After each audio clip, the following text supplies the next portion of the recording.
One more housekeeping thing. As we go through the slides, please put any questions in the chat. We will be monitoring them. And we will have times for Q&A at the end of each panel. Anything that's not answered, we will capture and send out responses with the recording and slides. So please use the chat throughout the conference. With that, I would like to pass it over to Chris Carr, who is the Director of Informatics at RSNA, a co-founder and benefactor of IHE International and IHE USA, and the Vice President of IHE USA and International Board Secretary, to take us through our panel on IHE's role in advancing national interoperability initiatives. Thank you, Christina. Welcome, everyone. It's my pleasure to be the moderator for this morning's first panel. I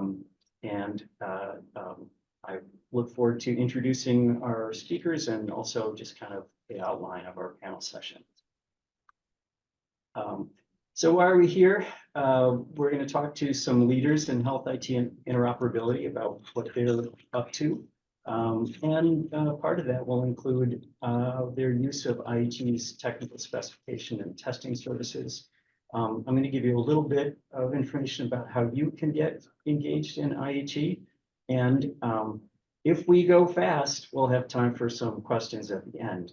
And we look forward to having you put those in the chat, and we'll pick out the really outstanding ones for discussion. And then, as Jamie stated earlier, we'll address any remaining questions and follow up that they keep.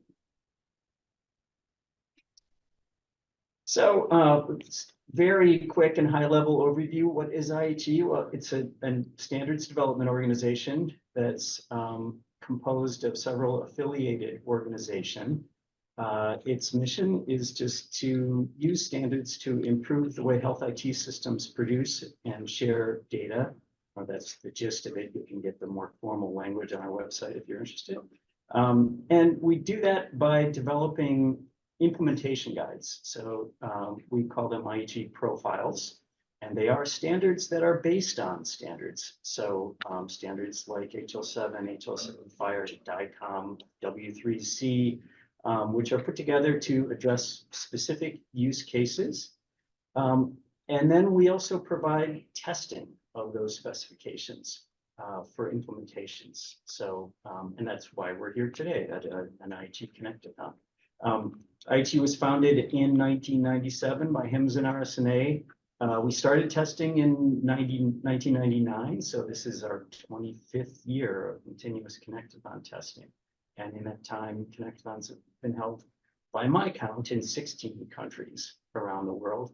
And IHE profiles are used to support information sharing and workflow and operational improvements in care settings around the world. Next slide.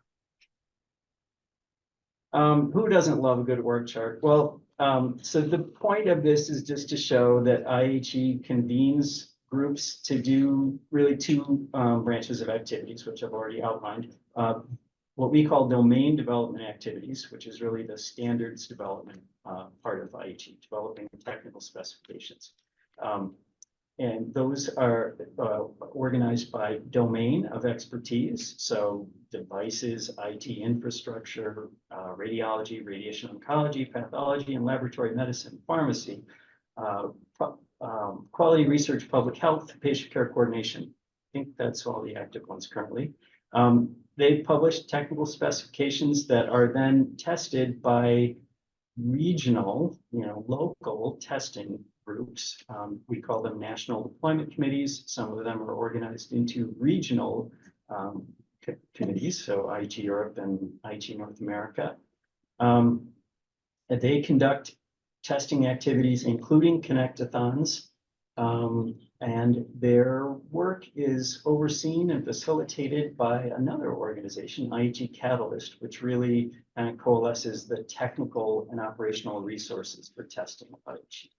And all of that is under the kind of umbrella and oversight of the board of IHE International, and also we maintain liaison relationships with other standards development organizations and consortia of standards development organizations. And you can be part of all this fun. IHE is composed of member organizations. There you see the kind of basic categories of membership, and membership is scaled to size of organization and intended to be scaled in a way that makes participation accessible for all kinds of organizations. We've recently introduced a category of benefactor, which is kind of the sustaining membership of IHE. We are pleased to say that, oops, I think we skipped a slide. Oh, we are, sorry, I meant to thank our benefactors here, but I think we covered that already in Christina's slide. Maybe we'll come back to that later. But okay, I'll move on to introducing the panel.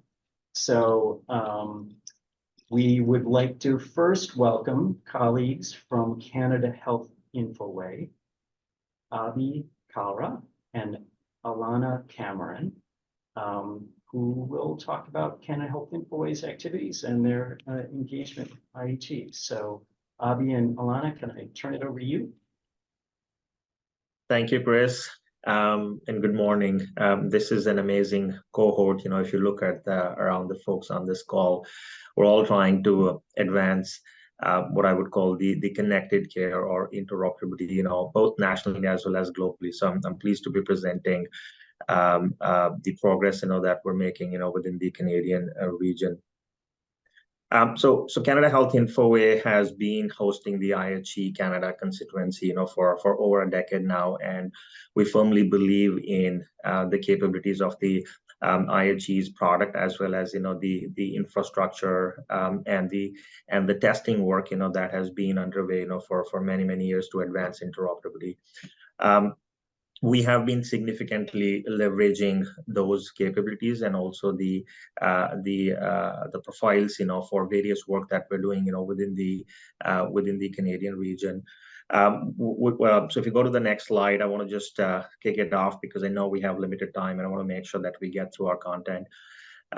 We, at the start of last year, developed a national roadmap to advance the connected care, and that was really focused on both top-down as well as a bottoms-up approach.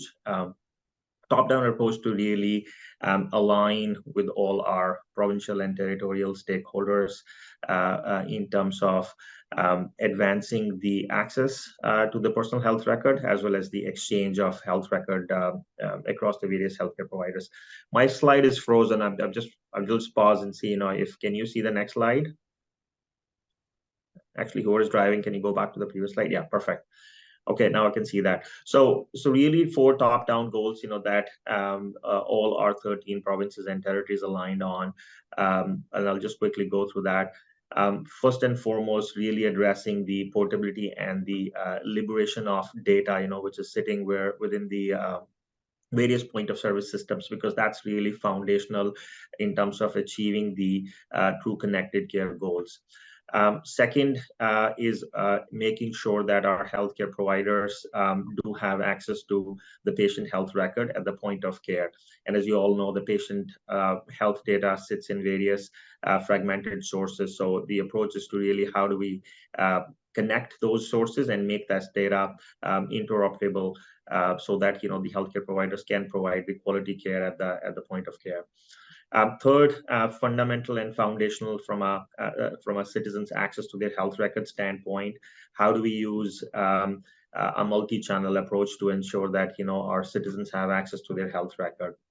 And finally, you know, the team-based care setting, you know, where patients move from one setting to other setting, how do we keep that care coordinated and making sure that the information is available and there is no lag in terms of the personal health record. So those were the 4 foundational goals, you know, that as a country, as our regions, you know, we all agreed on.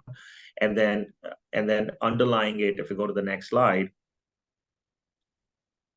is to really, if you look at the middle layer, is how do we define some tangible outcome-based programs or projects in order to advance those goals. So that's exactly, you know, where we have, which I would call a bottoms-up approach. So the foundational capabilities are absolutely needed to advance it, but how do we really show the outcomes? Because interoperability, as you can see, it's not something that you can touch and feel. It's something that you don't feel as a tangible product. So how do we really show the value of it in from an outcome standpoint, which is where one of the key national program that we have been advancing for the last couple of years is the patient summaries, and which is built on the IPS international standard.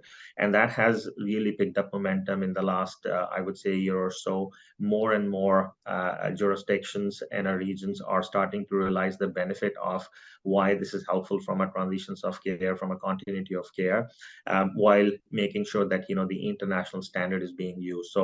So that's a targeted program which has outcomes both in terms of primary as well as secondary use of data. The second targeted project is around the primary care data portability. As some of you would have also experienced, within your regions, is to ensure that when a provider moves from one system to other system, or a one vendor to other vendor, how to make sure that the switch to the new vendor is seamless, and not loaded with a long time and with risk that they usually face. I already talked about patient access to health record, really the definition of what a personal health record means from a consistency perspective. And then finally, from a care collaboration, a targeted project on e-referral and e-consult.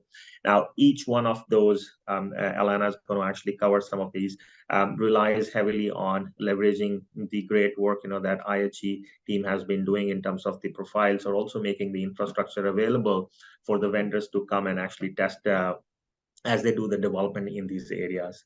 And then if we go to the next slide, at the heart of it is the foundational, which I call the bottoms up.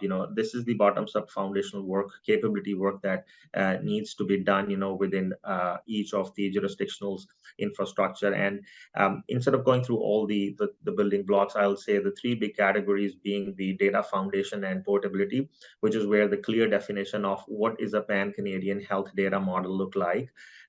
What is the consistent data semantic, within those data model.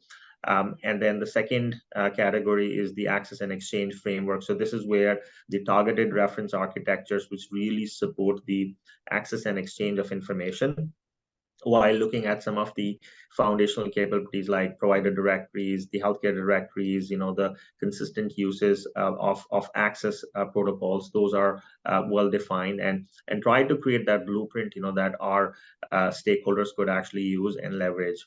And finally, the trust framework, the clear definition of consent within the requirements, the clear definition of the privacy and security within those requirements, the identification of the providers and the patients at the time of that, and then making that infrastructure available so that these digital solution providers can actually come and test against those. So as you could see, the goal that we're trying to progress is taking into factor both a top down and a bottoms up approach, because foundational component is important to this journey. I'll now pass it on to Alana, who's going to cover specifically the patient summary, the IPS work, and how we're leveraging the IHE capabilities within that. Over to you, Alana. Thanks, Abby, and thanks everyone for this opportunity to share with you about our experiences in Canada with the IHE methodologies. So approximately 3 years ago, Canada started on this journey to understand and implement the International Patient Summary, which I know we'll hear a lot about today. This has resulted in a pan-Canadian patient summary, which we call the PSCA. That's an implementable and testable specification based on the IPS, as defined by IHE IPS specifications and the HL7 IPS implementation guide. And then the contents of the patient summary, so meaning what data is contained within the patient summary, are as closely aligned to the HL7 IPS as possible, while still keeping in mind that we have to allow for some localized needs to reduce the barriers in early adoption. So we'll talk a little bit more about that on the next slide, please. So the patient summary is Canada's first pan-Canadian specification. And in Canada, we have 10 provinces and 3 territories, and each are responsible for the management and organization and delivery of healthcare services for their residents. So in addition to this, each has their own laws that apply to provincial government agencies and their handling of personal information.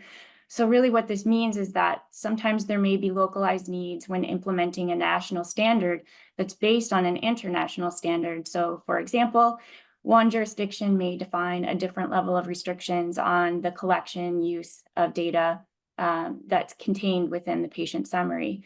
So I'm saying all this because having the International Patient Summary and IHE methodologies to guide us has been invaluable. We really relied on the learnings from other countries and the IHE methodologies in particular. So we started by collaborating with the several provinces that stepped forward to be leading participants with us in this initiative. So what you see here on this screen is a chart that represents where we started looking at the IPS and then the PSCA alignment to the IPS right now, and alignment across 6 of our provinces, which is represented by the gray boxes. And then to the right of that, a high-level view of our roadmap that brings the PSCA into full alignment with the IPS. So as we continue on our journey in Canada, we're aiming to continue to bring more alignment with regularly scheduled collaborative working groups, a transparent roadmap, and we're just implementing now formal balloting processes that are aligned with the HL7 ballot processes, really to ensure that all of our stakeholders have equal opportunity to contribute, resulting in a true pan-Canadian specification aligning with both North American and international approaches. Next slide, please. So thankfully, although we did start our journey on the patient summary about 3 years ago, we didn't have to start from scratch.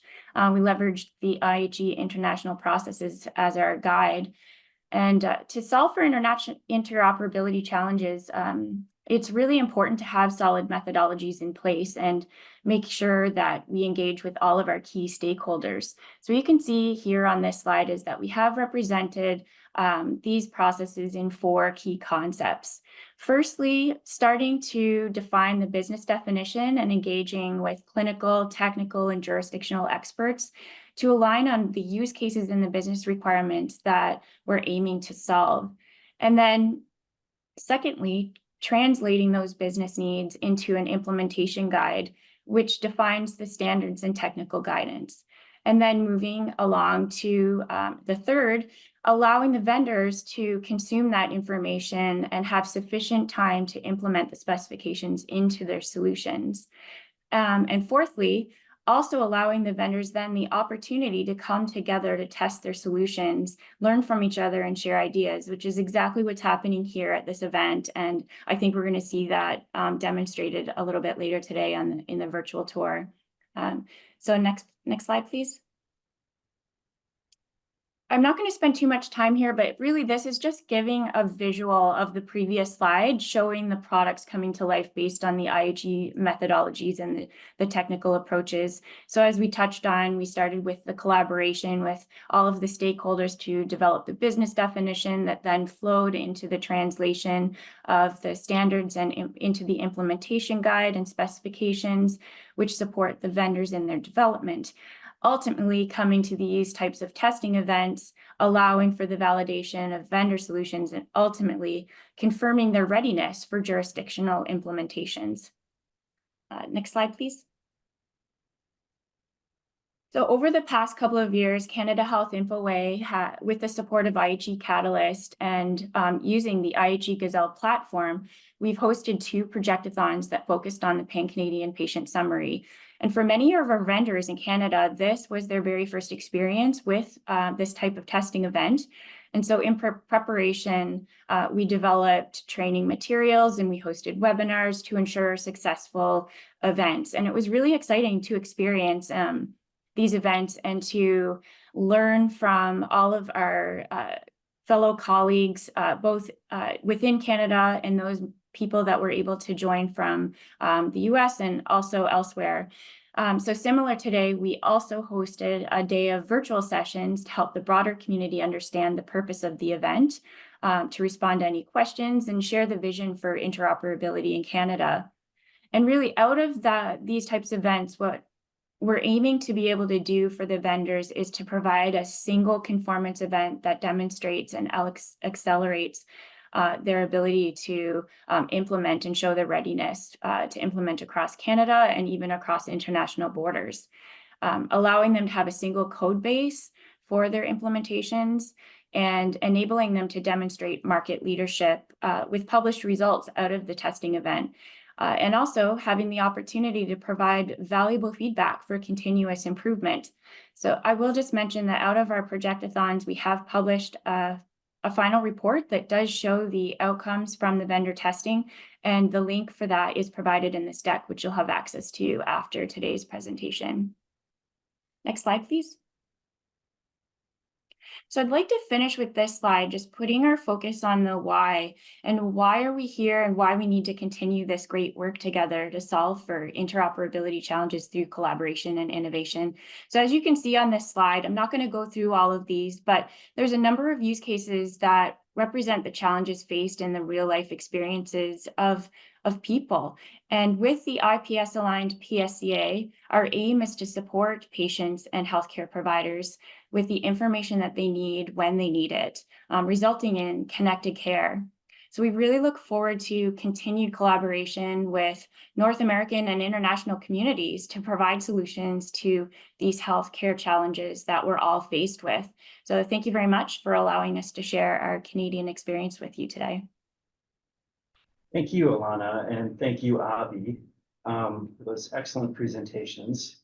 Just a reminder to everyone that if you have questions, please put them in the meeting chat, and we will address them if we have time at the end, or as I said, in follow-up in writing. But our next speaker is the Deputy National Coordinator in the Office of the National Coordinator for Health IT, Steve Posnack. Steve? All right, thanks very much, and a pleasure to be with you all today. I do not have any slides, so I'm that kind of palate cleanser between the main courses of the meal today. But just to, again, really appreciate the opportunity to address you today. As was mentioned, my name is Steve Posnack. I serve as the Deputy National Coordinator for Health Information Technology at the Office of the National Coordinator for Health IT at the U.S. Department of Health and Human Services. I usually do that in a full breath, but I figured I'd talk a little bit slower today since I'm not having slides drive my agenda. For those of you that are aware of my office's work, we go by ONC in the United States. We are soon to be 20 years old. And so we have a pretty rich history with IHE. We have made different investments in profile connectathon support, among other types of initiatives that we've done collaboratively with all of you for the better part of those past 2 decades. And when we had the opportunity to be a benefactor, it was a pretty easy choice for our office as well, given the long history that we've had and investment in IT-related work. Often when I talk about our office's work, I try to break things out into 3 categories, and that includes standards, which are near and dear to all of our hearts. And I'll talk a little bit more about that in just a second. Certification, which again is something similar to the Connectathon work and other types of testing that we also include within our program for health information technology. That does bear reference to some IHE-related specifications as well. And then health information exchange, which again is another core part to IHE's purpose and being, and the work that you all help to facilitate. So rewinding right back up to standards real quick, obviously there's a lot of work across the IHE portfolio. We have invested and worked collaboratively with you all across a number of different specifications for, devices, network-related exchange, imaging, I know is also near and dear to our hearts too. And that has been, really helpful from a community-wide engagement perspective. And again, I want to thank you all. I know it's probably your 2nd or 3rd job when you're coming to these various types of events and connectathons, but it is making a difference. And that's one thing that I want to articulate, especially on behalf of all the benefactors and those of you that contribute. Every day, every incremental update that you're making is making a difference in the community and the way in which we accelerate interoperability across our various use cases. When it comes to certification, that's something that my office has been in charge of for the better part of kind of more than 12 years now.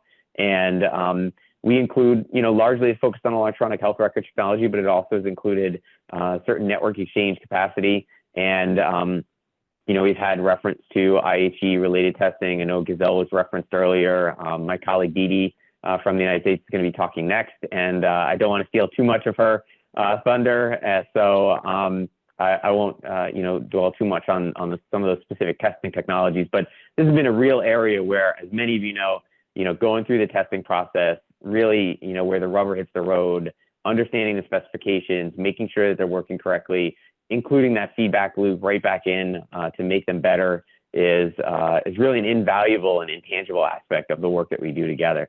And that, leads me into that last area that I talked about around exchange.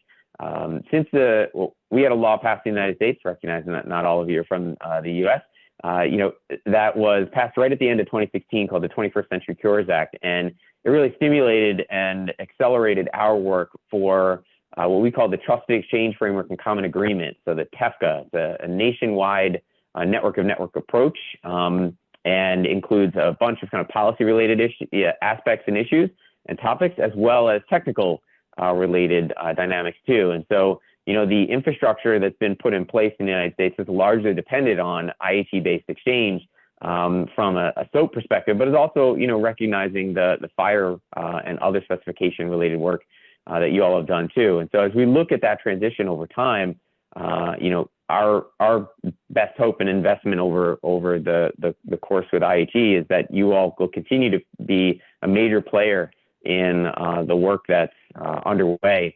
And, with respect to the Trusted Exchange Framework and Common Agreement, try not to use the acronyms too much. There will be continued need to support a wider range and broadening of use cases over time as well. So I see lots of opportunity for the IHE community to continue to be engaged, continue to advance interoperability with us, and continue to help advance nationwide exchange across the United States. And so with that, I did want to just say thank you again for the opportunity.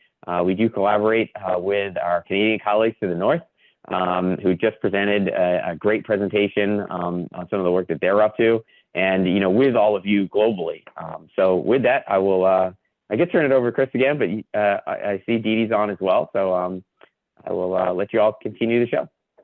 Thanks, Steve. Yeah, I'll pass it over to Dee Dee, but first, just a reminder to everyone in the audience that this is your chance to ask questions. So please do add questions to the chat, and we will return to them as we have time.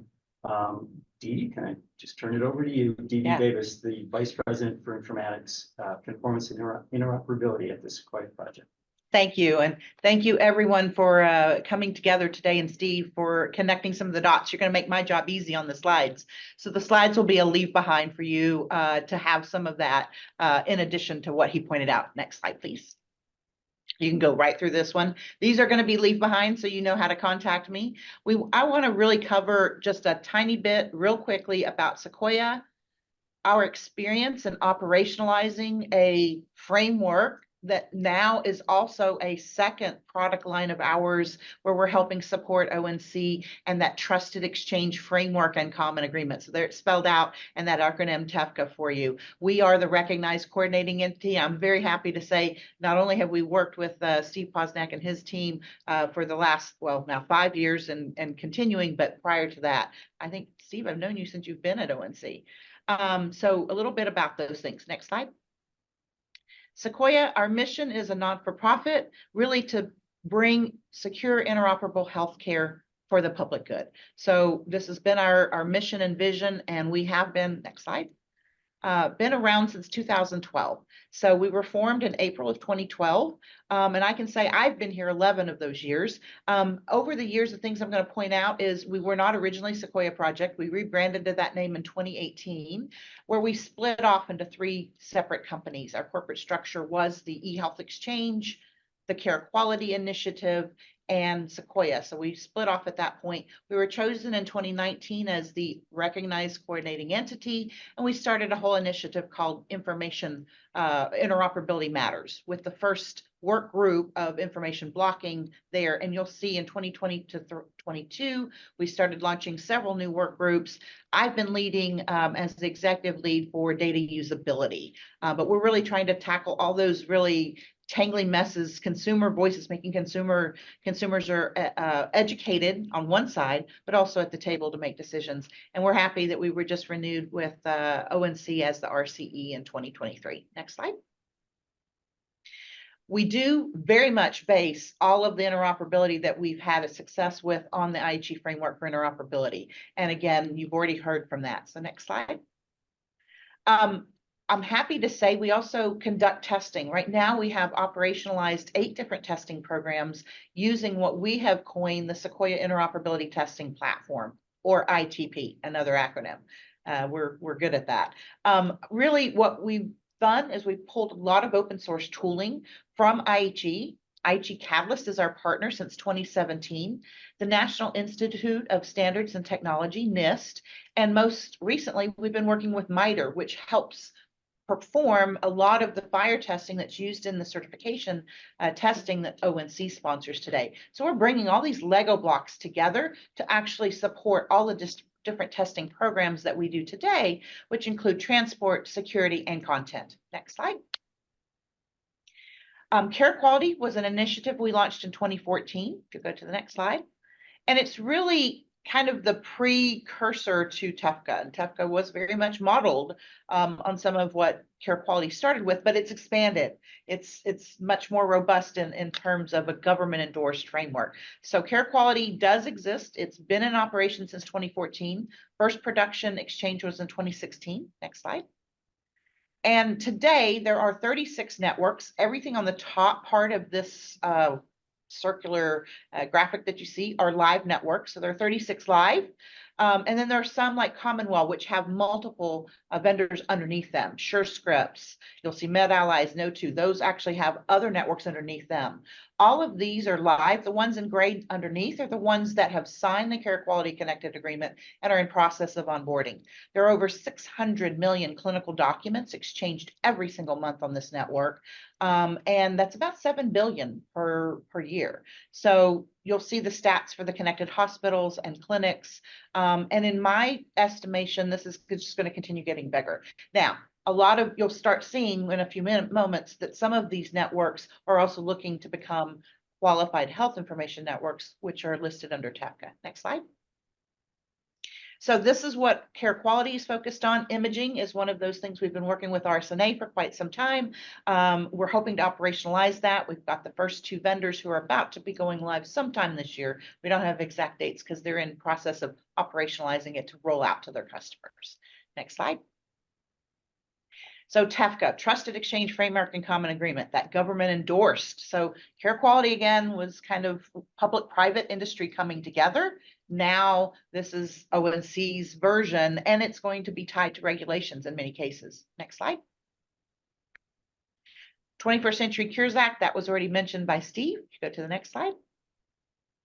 The goals here are really universal, but to establish that technical floor to really enable the individuals, us as patients, whether we're caregivers or patients, to gather our own healthcare information as needed. Next slide. The recognized coordinating entity, the umbrella, have those what we call QHINs, those qualified health information networks. The acronym is spelled out on this slide. And the envisioning of this is there's going to be participants and sub-participants under those QHINs. So think of it as a utility. We're putting the plumbing in place so all the data can continue exchanging and expanding purposes of use. Today in Care Quality, 95% of the data exchanges for treatment. We want to keep growing that for payment, operations, public health, other purposes of use. Next slide.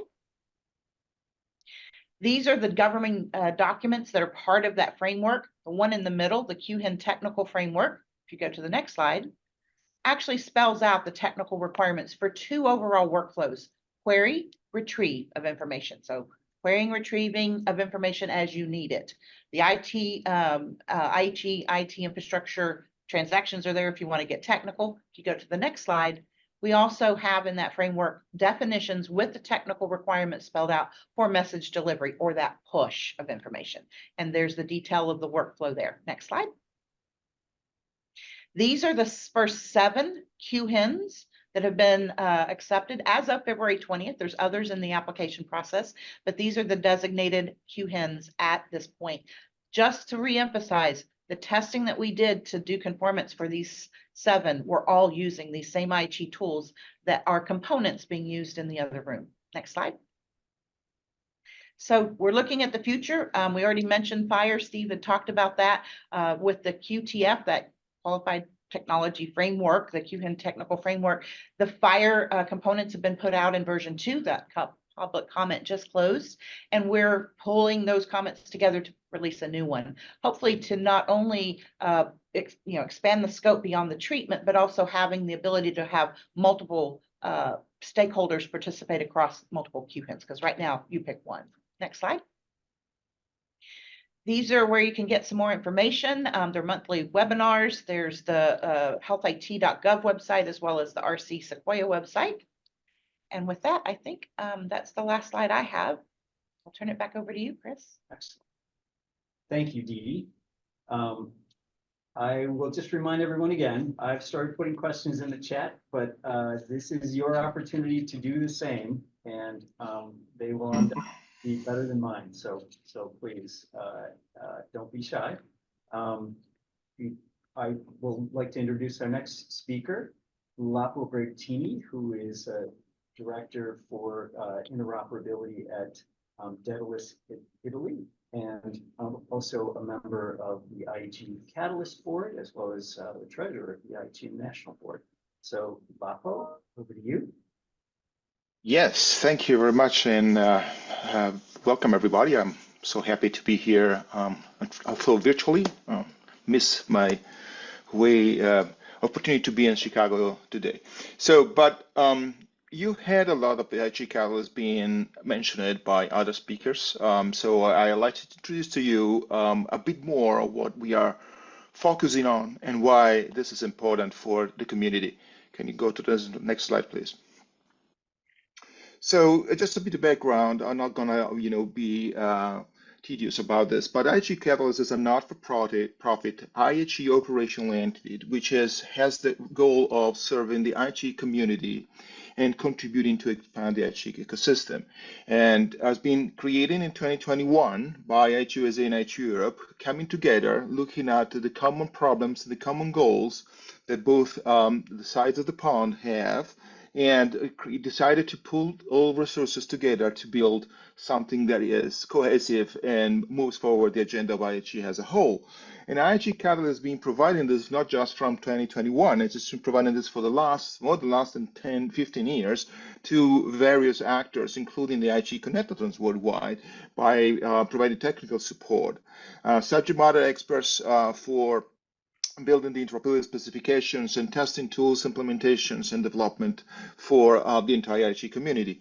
And the overarching goals that we are working towards are the ones of course, IHE International.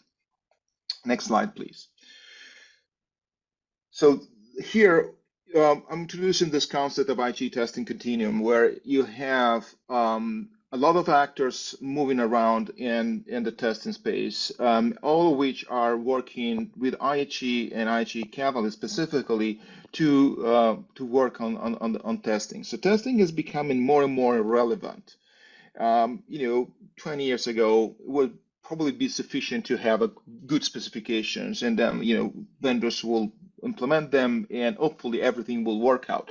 But given the acceleration that we have in the industry right now and the need of certifiable outcomes from the hospitals and the health networks, we need more testing. We need testing to prep the deployments of products and projects that are increasingly becoming more complex inherently, because the healthcare is becoming more global, and the information starts to flow at a faster and faster pace, and that's where all the pieces need to be flawlessly connected to each other, where interoperability really needs to be there, but needs to be proven there, not just in the form of good specifications.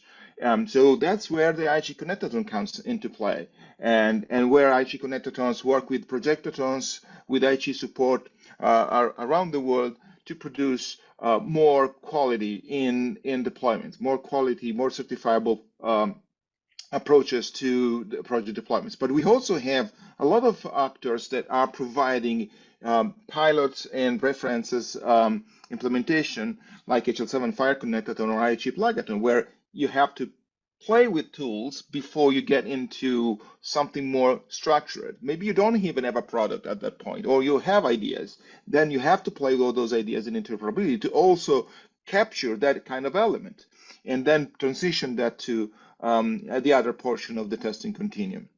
If you scroll to the next slide, please. If you look at this from a vendor journey perspective, you have a bunch of pilot and education areas where you can actually build elements, you can educate yourself, you can contribute to the development or certain portion of the standards. That's where IHE Plug-a-thons and HL7 Fire Connectathons really work very well.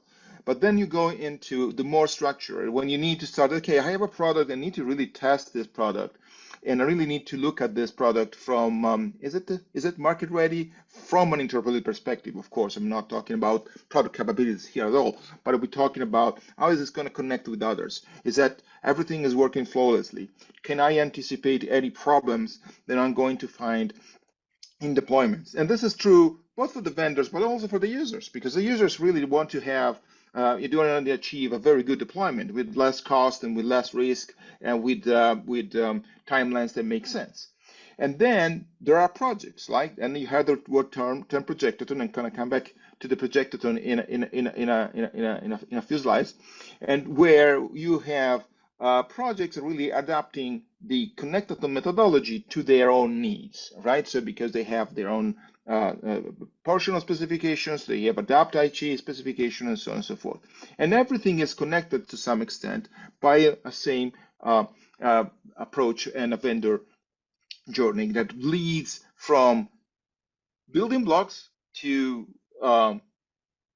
collaboration, remediation, and testing at the IHE connectathons out down to the projectathons, which may lead to project labeling at the end of the journey. And Aliana has spoken beautifully around what is a projectathon. Can go to the next slide. And let me repeat what is for us is a testing event which is organized by a project, not by IHE. IHE is only supporting the projectathons by providing technical support and testing tools. But really, this is kind of a connectathon because the concept is the same, but it's very, very focused to projects. And the interoperability specification are those of the national, regional, or other level projects, which are localizations, okay, of IHE integration profiles that take localization in a big flexible term, okay, that are taking account additional local requirements and constraints. So what is really meaningful for that project may be not meaningful for another project, or maybe reusable,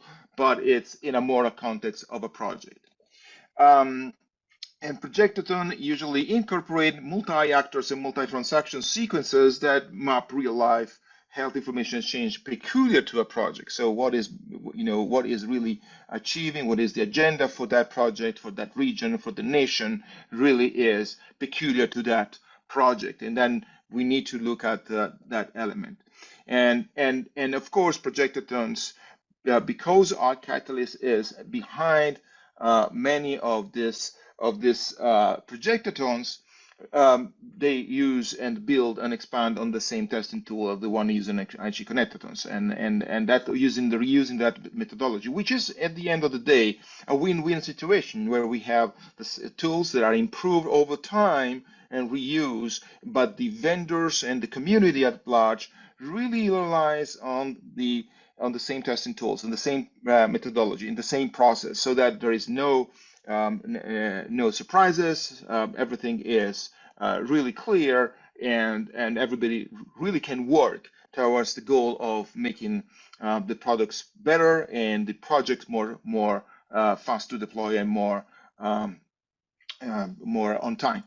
Next slide, please. So when you look at projectathons and connectathons, what we have is, and you heard this term some few times already, and it's we have a test platform which is common, which is IHE Gazelle. IHE Gazelle has been developed for the last 20 years and has been built over time getting all the experience that we had from early connectatons into early projectatons and vendor feedback and conformity assessment. So all of this built in IHE testing, in the testing platform IHE Gazelle, which is right now maintained and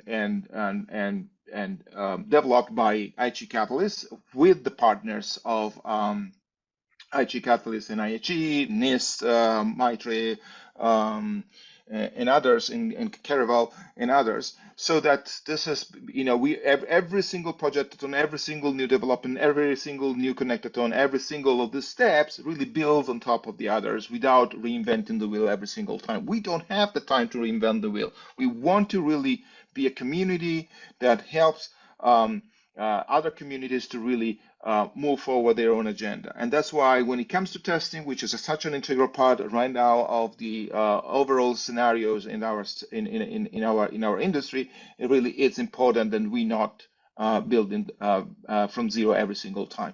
Can you go to the next slide?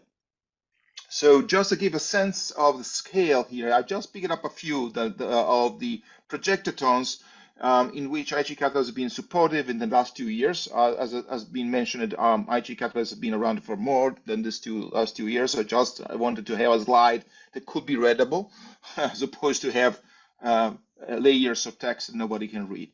So as you can see, there is a lot of involvement. There are projected, first of all, North American connectors, European connector in the main as the two IHE proper events, but we have a lot of projectatons. We had the WHO had a projectaton, Canada InfoWay has been mentioned multiple times. The LACPAS projectaton, which is basically all the Latin American countries coming together, testing cross-border interoperability based on IHE standards and local specification to which IHE Catalyst is providing testing tools. The Gabon projector was a project for Gabon, and the European Commission, EHDSI, which is basically the interoperability specification for the European Union when it comes to cross-border interoperability. So all of these are similarly different settings and scenarios, different objectives, but at the same time, they share common DNA, which is basically the capability of IHE to provide testing services to all this and providing them into a consistent and reliable way so that these projects can really achieve their goal in the end. With that, let's move to the next slide. So just in a nutshell, a few words. IHE Catalyst is a strong actor in the IHE ecosystem, and we enable broader development of testing tools and technical support of IHE for the IHE community.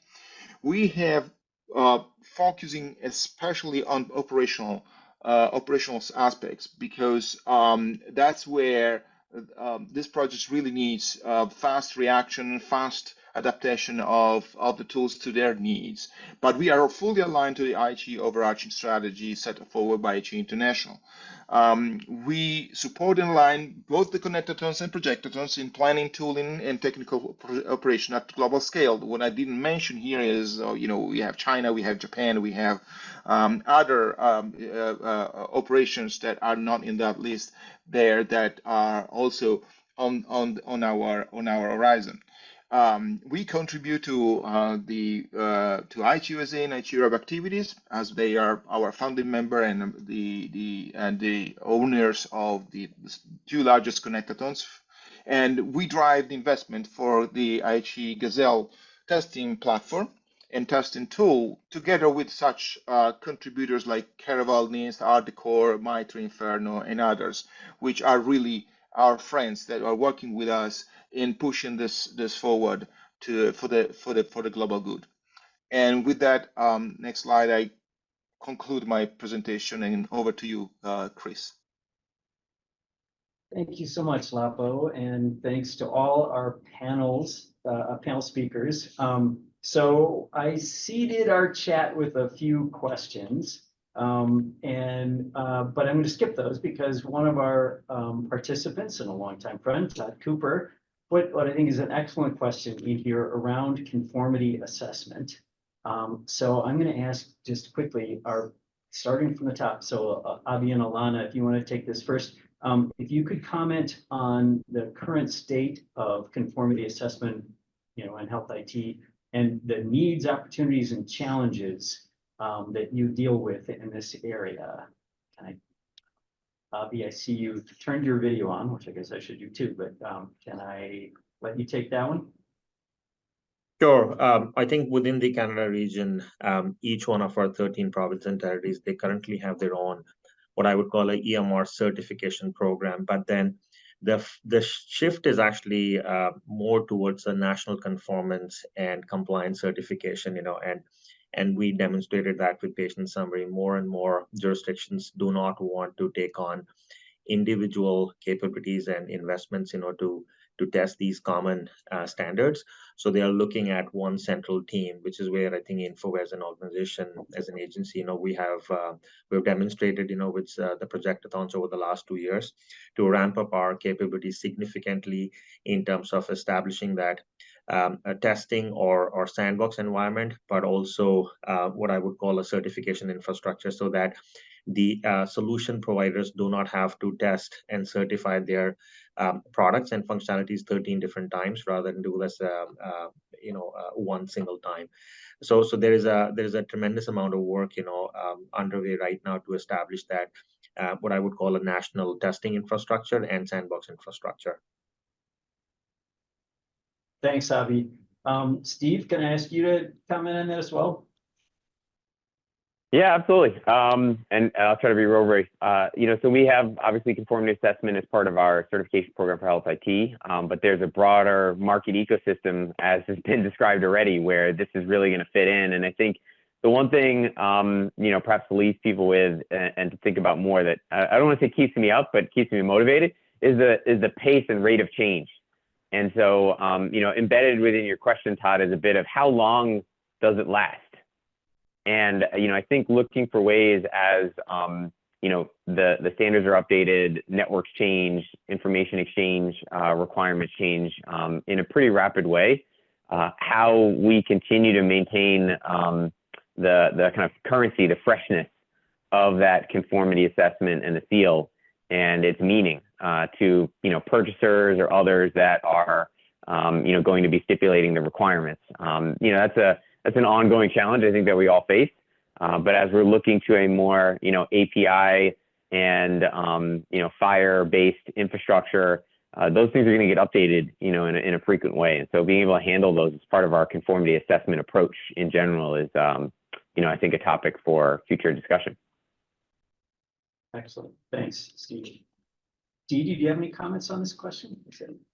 I will only add that we do have 2 conformity assessment programs we run, one in partnership with you for the RSNA image share, and we do have a validation seal we provide to the eHealth Exchange for their product vendors. So we do use these same tools for that today.